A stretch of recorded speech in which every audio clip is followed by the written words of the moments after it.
delighted to introduce Rebecca Lawthom, Professor of Community Psychology at Manchester University, Vice Chair and Chair of Vice this year. For the last time, we're going to be able to say that, which is very small. So, yeah, it's been great to introduce Rebecca. Thank you. Well, thanks ever so much for inviting me, and as usual it's been a brilliant conference, and many of the things I have planned to say have already been said as usual, which is good, which is really good, because it means that the work builds on and is collaborative, so don't be surprised if you've heard some of these tropes as you've been sitting in some of the marvellous paper that we've had. So I thought that I would talk about how are women positioned and how do they position themselves within understandings of science. And I'm using some public sources data, but I'm also using trajectories of women, whether they're leaning in or not, or feminists, and using intersectionality to help us to think through how disability and race needs to be thought through in some of these understandings as well. What is science and how is access performed or enshrined within this arena, using kind of ideas from feminist pedagogy and ideas from critical disability studies. I'm exploring ways in which woman gets read as an amorphous category entering the academy. And of course, we all know, but they don't, that that's not necessarily the truth. I'm also seeing academies here as host sites, where gender is both patrolled and hyper-visible. And I'm arguing that schemes maybe such as Athena Swan can maybe work sometimes to put up walls, not necessarily to enable. So hosting means that settings have limits, and these are often evident in the neoliberal academy now more than ever. And the increasing accelerated academy pushes us to be what Woodley and a group of us have been calling neoliberal ableism. The idea that in the neoliberal spaces we need to be more able, more productive, more work ready in order to meet the workloads that are meeting us. So feminist disability studies might give us a space to try and think through and disrupt this normal. And I want to try and theorise some of this self-care, care of self and others. Okay, what do we know about women in science? I think probably there's quite a clearish picture around participation. The current picture in the UK is less than 1 in 5 professors are women, less than 1% are black. Women in STEM is a massive issue. 83% of professors in STEM are male. 1 in 5 VCs are female, yet women continue to make up 44% of the academic staff. Women are making up around 30% of PVCs and deputies, suggesting perhaps a pipeline. But change is very slow, and there's been some call to quotas, etc., but we do know that change is very, very slow. I've written elsewhere critically about the business case often employed in managing diversity literature, which assumes it's a good thing to get lots of people all together and they're different. It boosts productivity, it boosts creativity, it's good for morale. But that business case is often employed at the expense of a moral case, and a moral case against rights and equality. And of course, though, we are in business times. We've got Big Pharma, we've got all the ways in which the neoliberal academy is rolling out. And I'm guessing that some recent research which shows that women do tend to get promoted more, this is in business, when more women at the top, will also filter into academies. So we also need to think about growing our influence as well as getting in. We know in OECD countries the majority of university graduates are women, so there's not a problem of getting in. I'm going to talk mainly about global north spaces. As Raymond Connell says, there are lots of knowledges of the south, but I don't know them, so I'm not going to pretend or claim any knowledge. So what I do know a little bit about is the global north. So it's less about getting in, and I'm going to try, obviously, not to be distractingly sexy, hashtag, and put you off as I talk through this talk.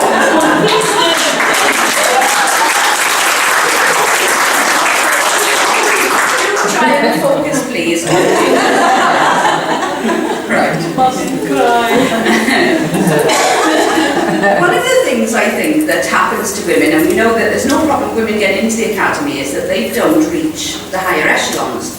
I was reminded of back in the 90s when Beverly Alamo Metcalf talked about the need when she was talking about women not getting into senior leadership positions in the NHS. And they had a scheme, you'll be not surprised to hear it was a scheme where we take women out of settings, train them to be more managerial, I think it was called Springboard, and then we put them back in and they're going to be good managers. Arnold Metcalf said this is akin for waiting for fish to grow feet. What we need to do is to change the culture of organisations. We need to change the way in which performance is thought about. And she suggested that men needed to have in their appraisals how they had helped develop women as a direct goal, and that was the only way we were probably going to affect change. So I think it's worth thinking there of how this works. In a recent Times Higher Education article, Janet Beer, who was one of the few VCs in the UK to be a VC at what you might call an elite university, the Russell Group University. So there are very few women who are VCs, less in the Russell Group. But she says, using Bonnie Tyler, we shouldn't be holding out for a hero. That actually, we're not going to be able to find Zeus's, but we need to be looking for Athenas. And this is a picture, I'm not very good on Greek mythology, but apparently she appeared out of Zeus's head, if anybody knows their Greek mythology. So what's interesting there, I think, she was saying that actually this expectation that women can't manage large institutions is linked again to this deficit model idea, the idea that women can't balance the budget, they're only good at the soft and fluffy stuff. If you look across the world at the top 200 institutions, and of course it's a really interesting picture in global south countries appearing of rapid change, she says only 1 in 7 organisations has a female leader. Of those, half of them are in the US and 14% in the UK. Sweden, unsurprisingly, given now what we know about those countries, leads with 2 in 5 in top listing universities. But what Beer also notes, I think, in this article is the role of the governing bodies, the ways in which what we need to do is to be aware of homophilia and unconscious bias, and ways in which we just reproduce what we already know. Modern organisations need more partnership building, more collaboration, and we need to look for a different set of skills. It's not just about balancing the books. In the FT-SE representation around do you remember the Lord Abersock stuff where he talked about getting women on boards and putting quotas in? Beer also has had something to say about quotas in line with that, and that might be an issue that we think about collectively later on. But it's also linked, as I said, to race, and I came across, and you might have come across, a piece of research done by Professor Joan Williams in the US, which suggested that black women professors, particularly Latinos, were often thought to be janitors. So in organisations, they were routinely thought of as janitors, which are, just incredible. So the study was across the spectrum. 93% of white women said they experienced gender bias, but black women said that they were much more likely to be mistaken as janitors, that they had to be feminine, they couldn't be angry or too emotional, and they had a harder time getting administrative personnel to do work. So there's a really interesting, I think, intersectional picture emerging. Okay, in talking about women and science then, I want us to think a little bit about what we mean by this. So if you look at what some of the terms mean, and there's been some really interesting talks. Yesterday's symposium where we talked about, Jess Drake talked about IT, and Karasunia talked about online citizen science. Really interesting stuff about how do we understand science. If we think about Wissenschaft as the German word for knowledge creation, it leads us away from a very male-centric view of knowledge coming down from the top, or it's about the ways in which one discovers it. Okay. So that's something I want us to hold in our heads. Now, I just want to take us back to the fraught times that we're in. I'm not going to spend long on this because clearly I'm too distractingly sexy to go in. But these are difficult times in which to think about access, and I realise here I'm often talking about a very privileged group of women who have jobs, but I know women, and I've heard loads of stories this time, women who are taking up lots of spaces of care. So yes, people doing lots and lots of different care work both inside and outside the academy. Hardly anybody could have, I guess, escaped the furore over Tim Hunt talking, and his name is Hunt, talking about the difficulty of women scientists in Korea. And I think this public commentary was interesting because he talked about human trouble being caused by love and emotion, two issues which seem very much to me to be human things. Now, if we think about progress in science depending upon creativity and imagination and inspiration, it's about serendipity, it's about obsession, it's about love, and though these to me seem very human things. Perhaps indeed it's about the human that is the problem, and we'll come back to that issue. I don't think this category of a woman is very useful, and leading Athena Swan, which is a gender badging form that I'm doing at the moment, I'm wondering how we could account for people wanting to describe themselves as crip or genderqueer in the bar charts I have to produce, and talk about those unified categories that are in there. Okay, so so the Tim Hunt one as well, I think, started off a really disturbing trend. This is from the Maid. And this says, look at these feminist bullies getting Tim Hunt out of a job. So very much again, feminism comes in here as a way of really negatively being perceived as a group of people taking control and trying to fight back out of this eminent scientist. So, these are tricky times. Okay, so back to knowledge creation then, and I'm very much minded here of context, okay? So I'm thinking here of our very feminist understandings, which I've heard time and time again in this conference, encapsulated in the idea that knowledge doesn't come from nowhere. Knowledge is encapsulated in human entanglements with things. So it's a relational product, not something we can buy, sell, divide, and pimp. Since being invited to give this talk, I've been trying to muse and collect ideas for my own knowledge creation around this topic. I've written elsewhere about communities of practice in my discipline of psychology and around communities, writing about ways in which being part of different communities of practice enables you to peripherally participate in different spaces and become and learn differently and know differently. Okay. I wonder how communities of practice, and I'll maybe introduce the idea of the commons later, could be configured as a space where we could come together to co-learn and co-know and rupture some of the kind of dominant ways of knowing, I think, which seem to be very endemic in our academy. Currently, spaces in which we do our thinking and practice, and I know some of us are practitioners as well as thinkers, are troubled by the times that we're in. And this time that we're in is very much characterised by this neoliberal agenda. Audit culture has many of us by the short and curlies. That's for those of us who have curlies left. If we haven't groomed everything away, we wouldn't be had by the short and curlies. But lots of these practices that we're embedded in seem to be about enumeration, counting, and audit.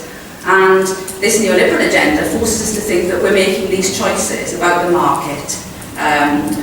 In open days, we're being scripted to talk about contact hours, completions, employability, attendance monitoring. I hardly ever get asked questions on care or learning or knowledge. Instead, I feel myself to be robotic-like. So we're simultaneously involved in what Ansgar Allen has called benign violence in our higher education institutions, and we're berated, and we berate ourselves, I think, as privileged women, those with access to know and with jobs. And we work hard to support these students to be part of an academy, whilst recognising that this is now a very cramped space, and one in which being human is crushed by regulations, quality assurance and form filling in, apart from going to the toilet, but I'm sure that will be coming in. So, what might be a different way of seeing it? I suppose some writers have been noting and advocating for self-care. We had a wonderful workshop here yesterday with Roz and Meg, and who else was involved? and Lisa. Yes, fantastic workshop on how to think through self-care, building on last year. And we also have a body of writing around the Slow Academy. Has anybody heard of the Slow Academy as a way of stemming the tide? So this is, I think this notion of being slow is a good one, and has had some resonance in the disability commons, I would say, where crip time and the idea of cripping time, cripping being used in a queering way, is a useful way of reframing things. So I want to try and think about how disability sometimes enters, and without it being what's sometimes called commatized, it often is the comma at the end, and another thing. And I also want to draw a little bit on Sarah Ahmed's work. So, Sarah Ahmed's work around diversity and performativity, I think, is a really useful lens for us to think through. She argues that in drawing phenomena, in drawing attention to phenomena at a particular time, what we're often pointing to is the non-performativity of the phenomena. So this is a quote. First I reflect, this is from Sarah Ahmed, first I reflect upon what I call the politics of admission, where institutions as well as individuals admit to forms of bad practice, and where some, in scare quotes, admissions are valued as a form of good practice. Second, I want to suggest that the non-performativity of anti-racist speech requires a new approach to the relation between text and social action. I'll be calling this an ethnography of text. Such an approach still considers texts of action, but actually we need to look at how they're taken up. To track what texts do, we need to follow them around. Okay. What does diversity do then when we're trying to use this language of diversity? And what Sarah Ahmed does in her work with diversity practitioners talks about, she uses the metaphor of the brick wall, and on being included, which is her work on this, offers an explanation of this apparent paradox. It explores the gap between what are often symbolic commitments to diversity. Yes, we want to be broad, we want to get women into science, we want to have diverse groups, but actually the experience is not there by those who are non-normative. Those people find it still really difficult to get into the academy, and certainly get very, very difficult to get on. So these commitments to diversity can be seen as non-performativity, which is as important to mark as performativity. Okay, so it shows how these diversity workers in her work try to think through some of these issues. I'm going to use the idea of a composite narrative, which Les Todres has used, to try and think through a useful way of capturing lots of different experiences. And what I've done is, these are all real incidents, but they've been shifted and fictionalized to protect people, but they are all real things that have happened. So I've crafted this narrative, and it's to do with my new role around the equality and diversity champion that I've been employed to do. So I recently found out in my Equality Super Forum that my champion role will be part of my performance review goals. And I made the point in this meeting that I don't think I will have the power to make sure those goals get done, and maybe managers above me should have the goals. And I said, I haven't even received my sash yet, so let alone the idea that I'm going to be able to do all these things. So I think to myself, I'm selected for this role probably because I'm always banging on about children. And then I get landed with this role, which is about managing Athena Swan for 3 departments. So I have to attend these departmental meetings and sell, in inverted commas, scare quotes, the idea of being part of a team. Knowing that people have got me down as a feminist, and obviously I get asked lots of questions. Is it about women? No, it's about gender.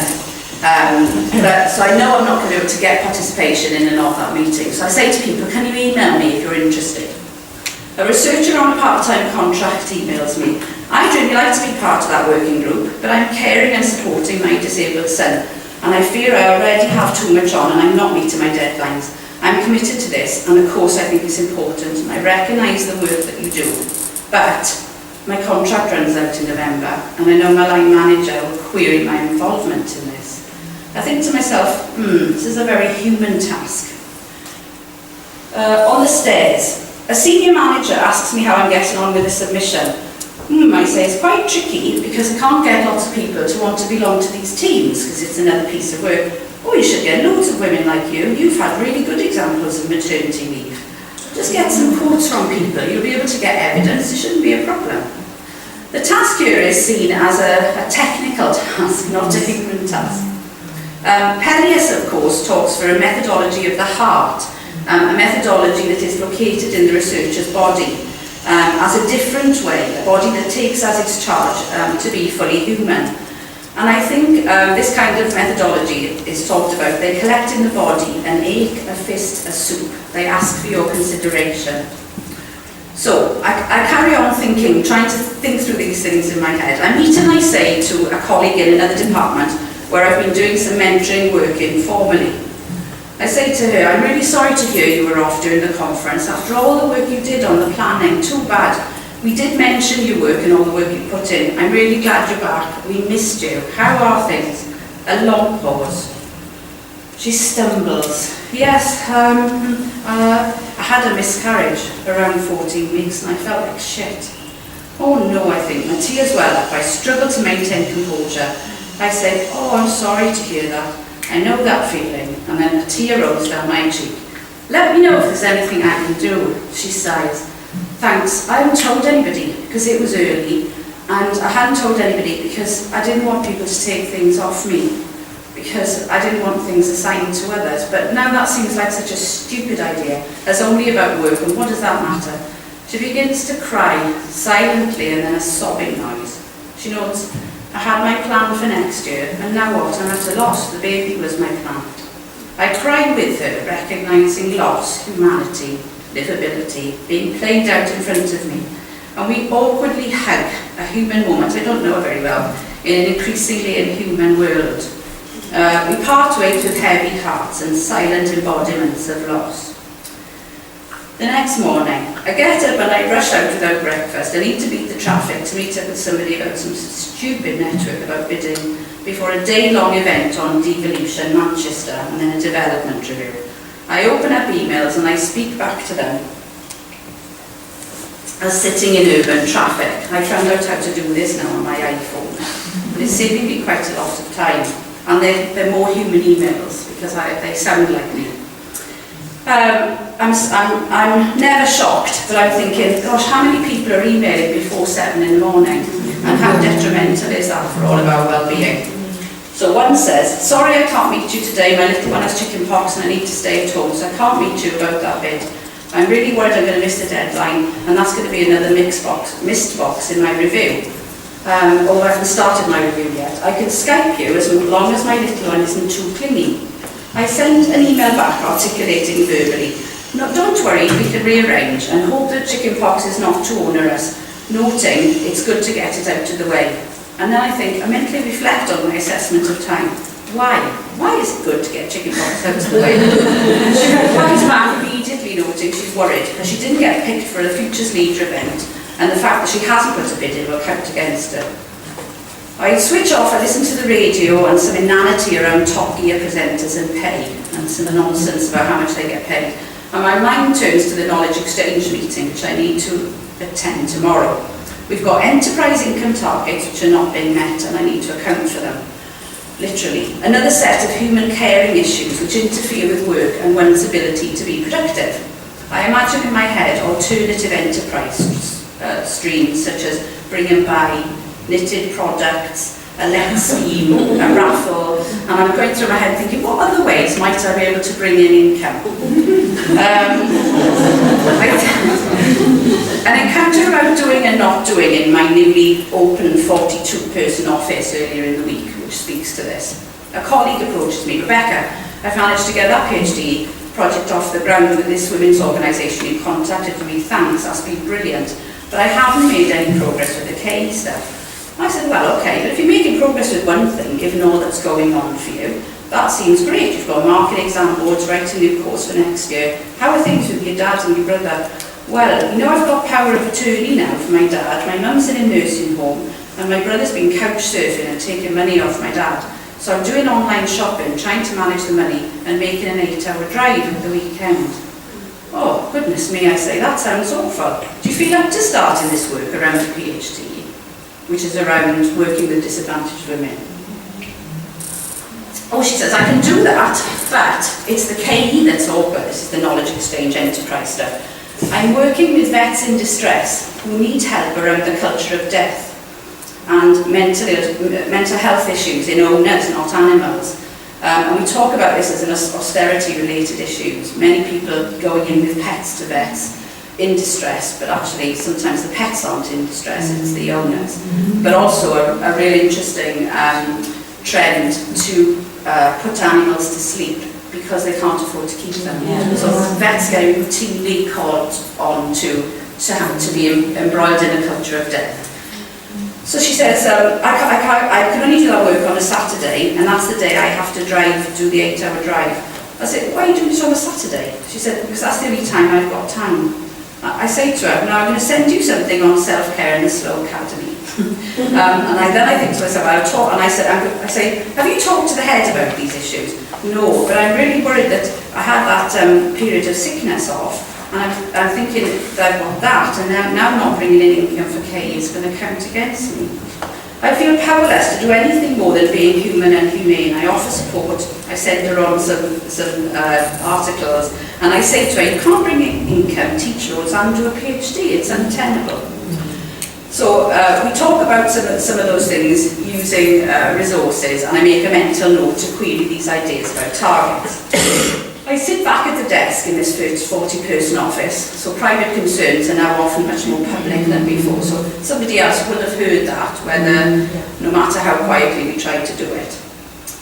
Somebody rings me. I can't get onto the system to fill in my development review, and I need to get that bid in. And the lead person on this bid is sick. What should I focus on? I could redraft the bid, or I could do the development review. I said, well, how can you do, you're not going to be able to redraft the bid if the person's off sick. The person says, but I need to, because I have to get that in order so that my review looks better. I said, well, you can note the problems with the bid and say it's a consequence of collaboration. I feel we're both colluding in performativity here and pointing to what is not being done. I think about monitoring the amount of time spent filling in forms. Then I realise this will be another difficulty of time in finding it, and I won't have enough time to do it. She says, oh, but I thought it would be a better use of my time. The other thing is just a form recording. Yes, I said, I know that, but I said, the time scale for reworking a bid seems ludicrous. Yes, but at least I have a bid, even if it's not good. I'm thinking, I feel myself stuck in the endless churn of what counts and how, and I think I'm going to bring this up in our professorial thing. I turn to the system and I consider how metrics are driving what we do. She says, well, I've started filling in the tool, she says, but I'm worried about that because she said that we've got this new tool to map work, and the tool asks you to say, how many days did you spend on it? And did it provide student placements, increase income, increase student numbers, or contribute to the international agenda? And she says, I don't want to put in my actual hours because HR think I do 7.4 hours a day, but I actually do many more. If I put in the more hours that I do, I look slow. So shall I put an honest thing, or shall I put the real thing? I think, oh, this is ludicrous. I think it's this audit culture. So that's another example. In an email exchange for a senior fellowship that I have to go for, because that's on my development review, I get an email back from somebody. I know you asked me to do a reference for your teaching fellowship, but my dad's in end-of-life care. I'm really sorry I missed it. The juxtaposition of a form, a reference being filled in against care, in whatever incantation, a very powerful reminder of the things that we're being asked to do. I'm spirited away to my earlier meeting that I'd had about my senior fellowship application. A central academic says, you've got to fill in this form to become a senior fellow of the HEA, the Higher Education Academy. You need to fill in the grid, you can imagine, with all the knowledge and skills against each competency. You need to show what you did and how you know you did a good job. I think to myself, yes, another form of nonsense to complete. Then you need case studies with evidence, which point at the way you've done this, but you need evidence. I say, isn't the evidence the PhD completions and the bids? No, that's not the evidence. Those are just the markers. You need to ask those people how the process was. So I say, so now I have to contact those people that I've worked with and ask them to evidence these claims. She said yes. So I embark upon this asking people, and I get enough nice things to fill a funeral book, so if I am knocked over, I can have enough material for a eulogy. So very funny. So at the end of that day, I go to a special session on the acceleration of time with Judy, is it Weizmann or Wackman? She's a distinguished visitor at the LSE. And in this book, she talks about us all feeling completely pressed for time in this completely kind of accelerated world that we're living in.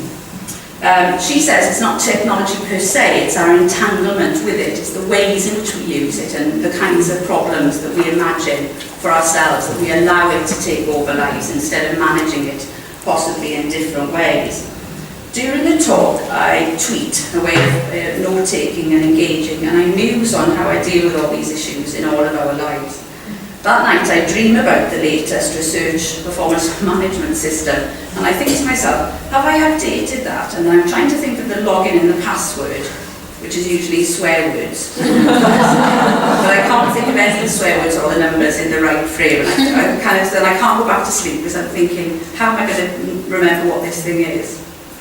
I guess what I'm saying here is I think human life just seeps into all of these entanglements, subverting and uprooting what is the progress of science and teaching. It's human life that kind of gets in the way. This is just a funny thing. I must be pressed for time, but I'm never too busy for you, which is a woman ironing in her stockings. Sure, we all do that. So how can we make sense of some of these gaps then? The gaps in time, the gaps in humanity.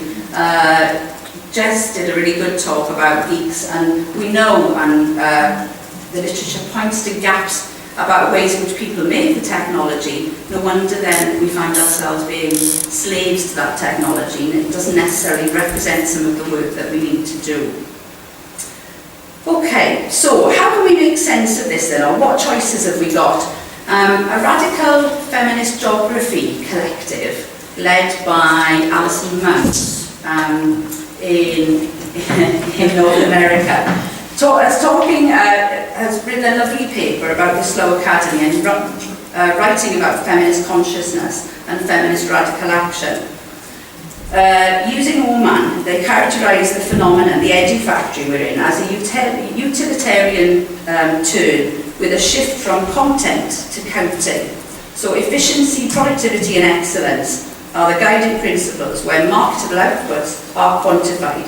So writing becomes an instrumental skill rather than an epistemological experience. So we become guided by the counting rather than by the research. Mounts and all, quote, we find that these overwhelming demands exact an isolating psychic and physical toll that is neither reasonable nor sustainable. The toll is not just individual, but is part of an ongoing restructure of the neoliberal university, comprising reduced state funding, increased contingent labour, and elimination of programmes. This restructuring mirrors that of the global economy. So given this chaos, they advocate, and others have noted, the need to slow things down, to try and explore and exploit the isolating embodied effects of these neoliberal temporal regimes and try to find different collaborative forms of resistance, strategies to work together and to do good scholarship and the feminist politics of resistance to the accelerated timeline.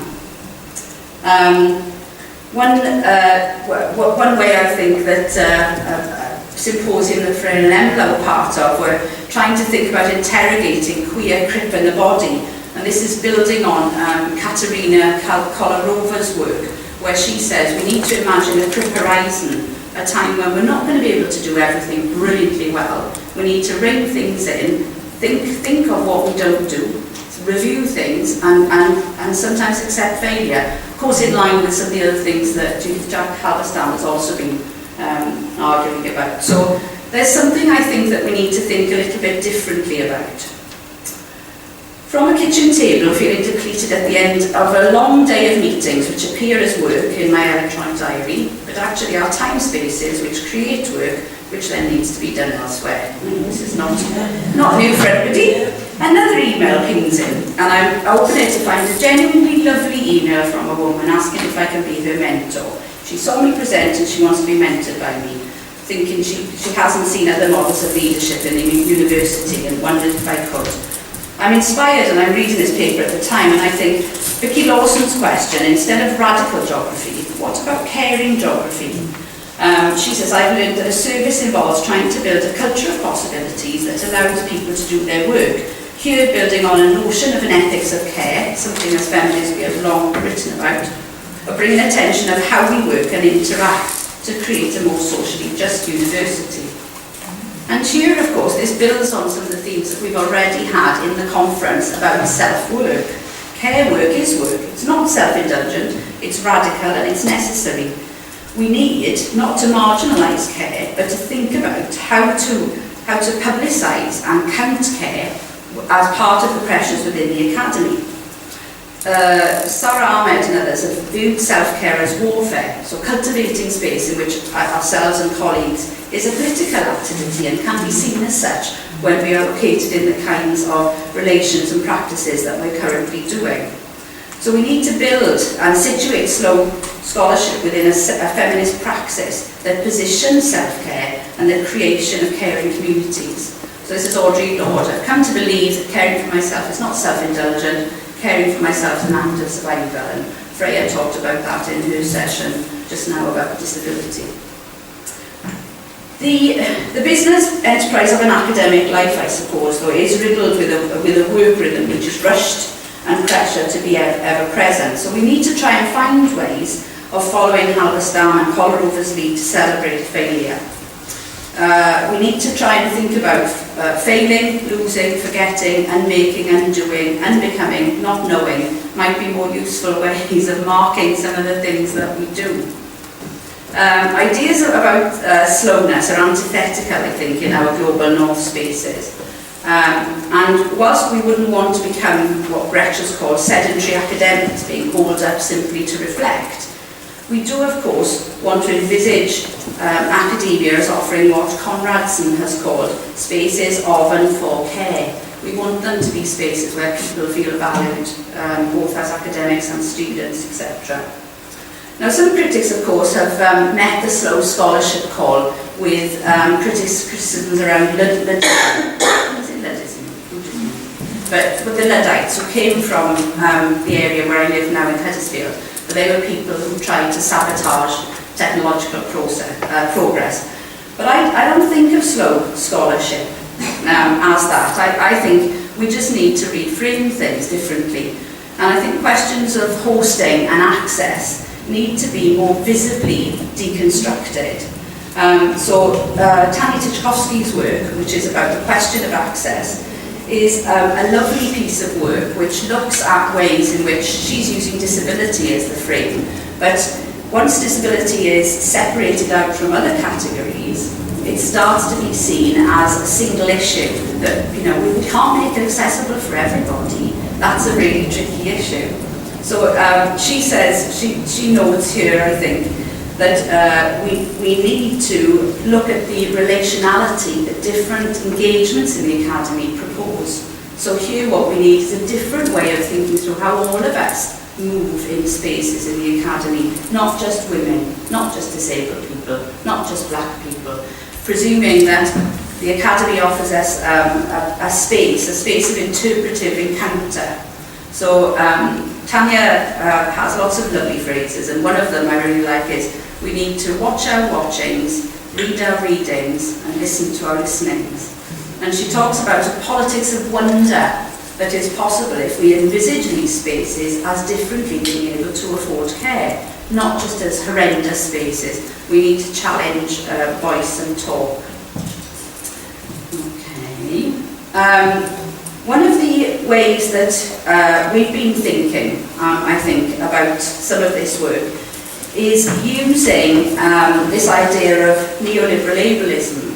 So part of the difficulty of the Academy presumes that everybody is an active, productive, ready-to-work person. And in using, this is a project we've been doing with people with a label of learning difficulties, but here we're saying that rather than, Laura Ballant calls this idea, this being forced to work hard, slow death, we live in a time where we're really being subject to neoliberal ableism, where to work slow is problematic, because everybody's got to work fast, and if there's something wrong with your work rate, well, you need to go on a course. Who said they went on a course to find out how to do emails better? Or speed reading courses, or, so we're instead of thinking go with slow, instead we're thinking, how can we fasten up? So disability has been a good place, we would say, to try and think about ways in which we might labour or work very differently. Another way, I think, is to try and think about measuring things differently. So, the problem of the Academy, I think, is counting, where we're counting the wrong things. So how about instead of the REF, we had a human excellence framework, where we looked for was research that matters and undertaken with others in an ethical, caring fashion. And the unclassified was research done which draws on the work of others. 1-star research recognised internationally and undertaken individually, where collaborative stuff was inverted. So we were actually shifting the game playing in a way, in a very, very useful way. Another way that we've been thinking about difference, I think, is Project Dishuman, and you can see there's a Dishuman blogspot, dishuman.com. And here I think we're thinking of the human as being an expansive, entangled entity bound up with nature, technology, culture, and thinking of ways in which those intersectionalities allow us to think more productively about things. So thinking about the possibilities of being dis and human, rather than trying to all the time, as we're implored to do in some of these badges, count people like beans. We've got 3 black people in the Academy, and we've got 4 that are disabled. That's good.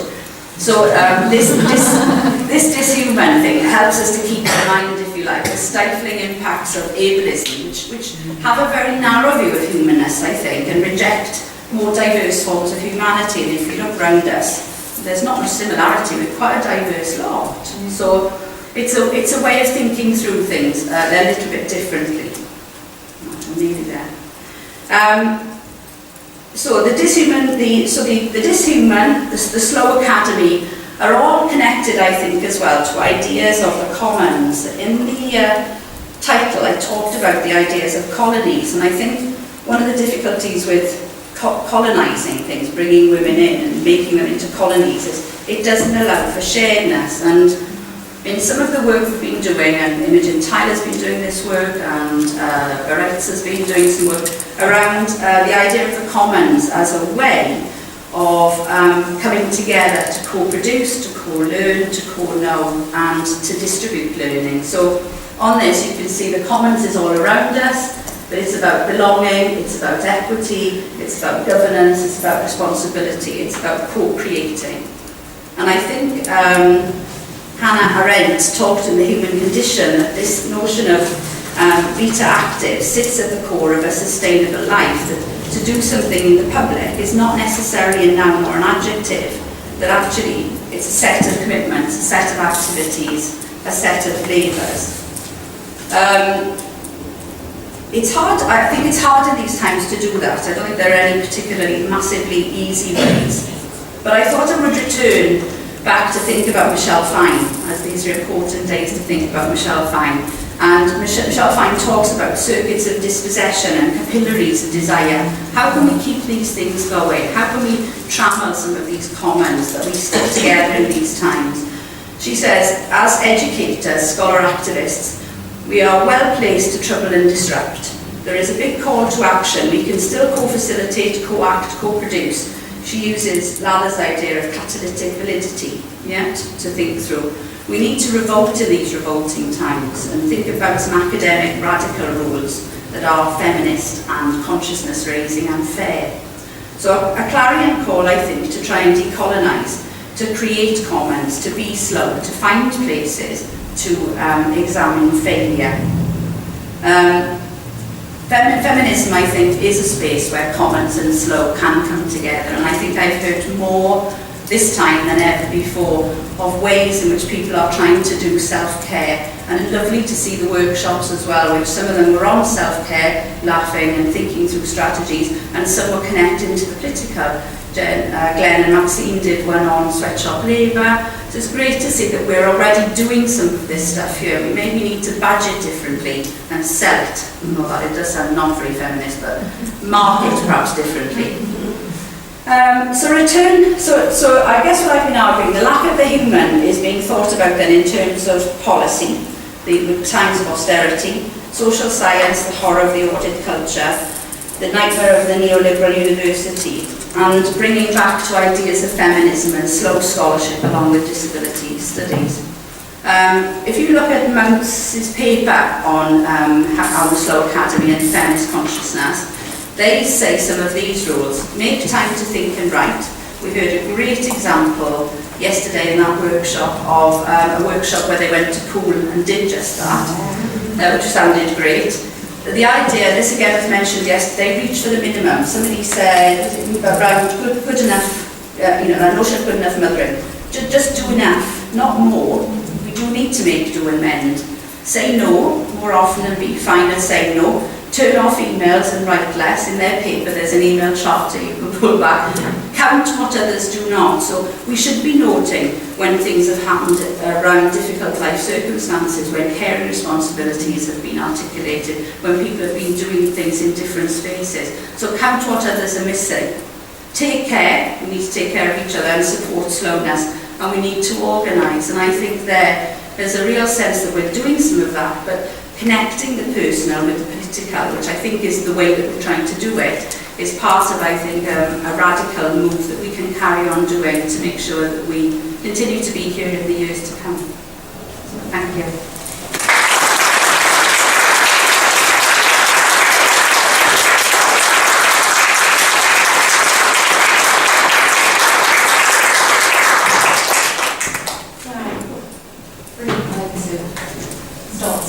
At the end of the conference and really set us up.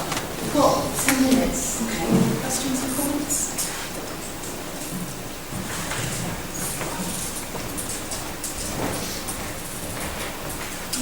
It's not really a question, but it's so inspiring to hear that had been at the point where, I'm really thinking about having about 9 months to go, whether it should or shouldn't go into academia because of all this pressure and all the bureaucracy. So it's really inspiring.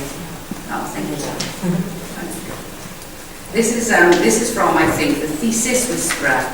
This merry-go-round. This is the academic system's broken. If we slow this merry-go-round, you'd see a massive change in women. But I think you'd see a massive change in humans. I think it would benefit everybody. But we probably maybe need to be the ones driving it a bit more cooperatively.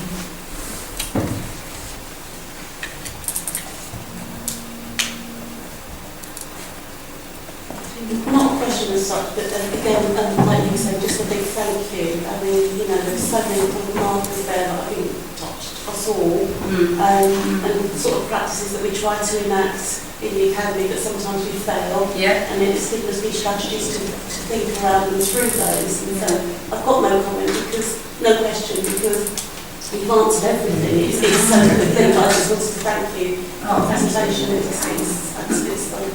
Thank you. I'm quite tempted to just say what Marcia said.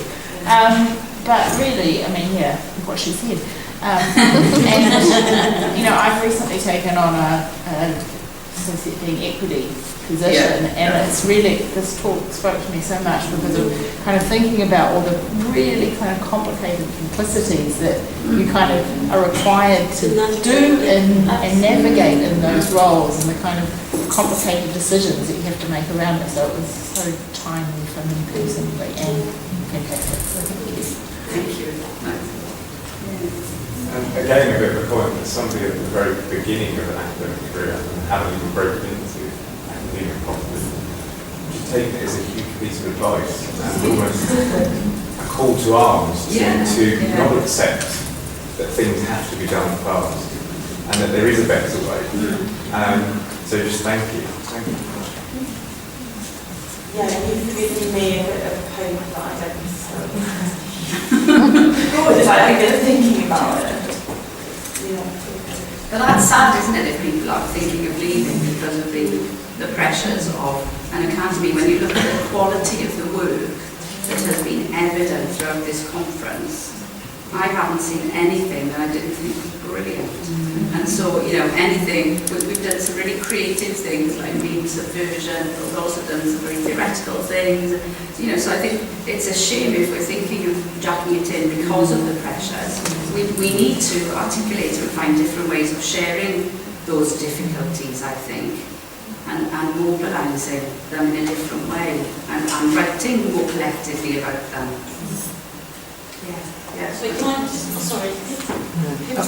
Well, I was just going to say, to be the glass half empty, the problem is management, and you know, there's a limit to what we can do individually. So, and I think we do need to band together, but it's very difficult in the current climate because people are frightened about losing their jobs.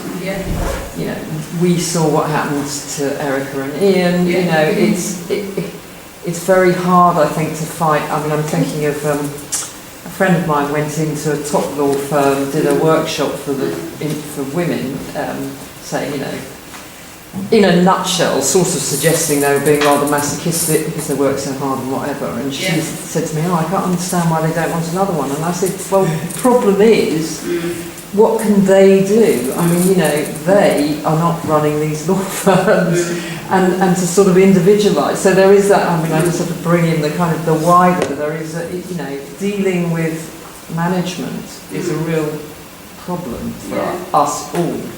Yes. And in a way, our only hope is to band together. I mean, I think, you know, like the idea of no emails after, you know, that Bridget's brought in, fantastic. I mean, how many other places would actually agree to that?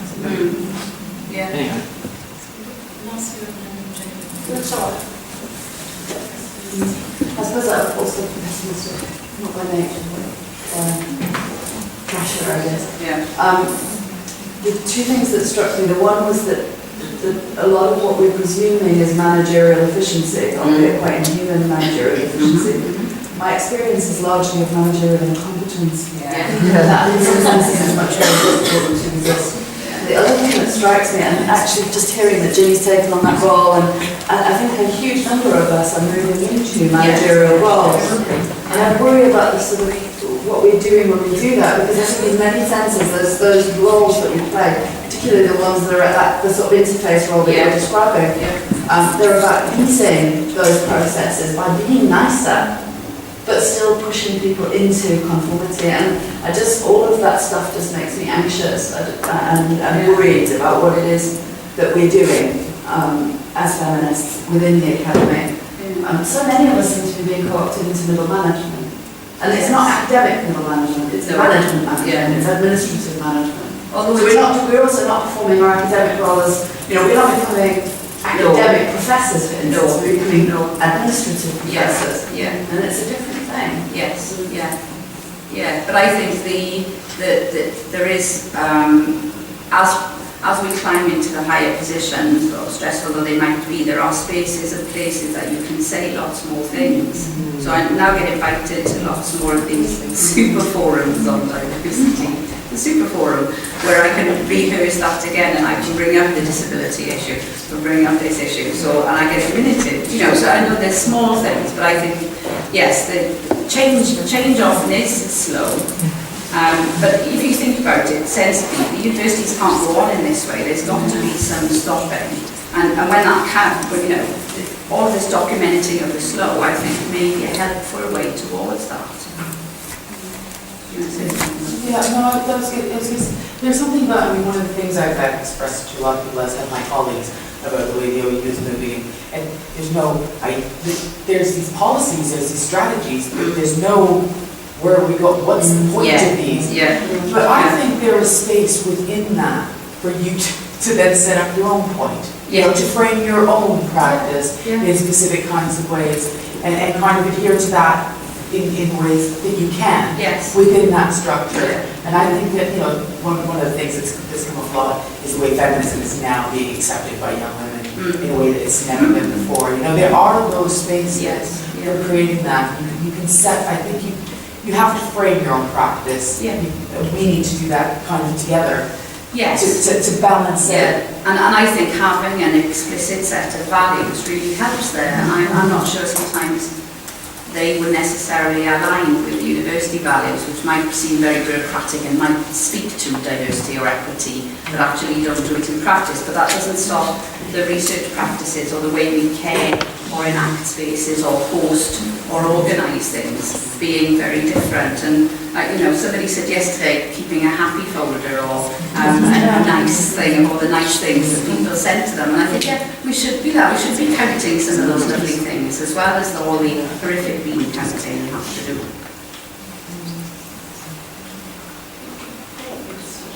Yeah. Okay, well, thank you very much. Thank you.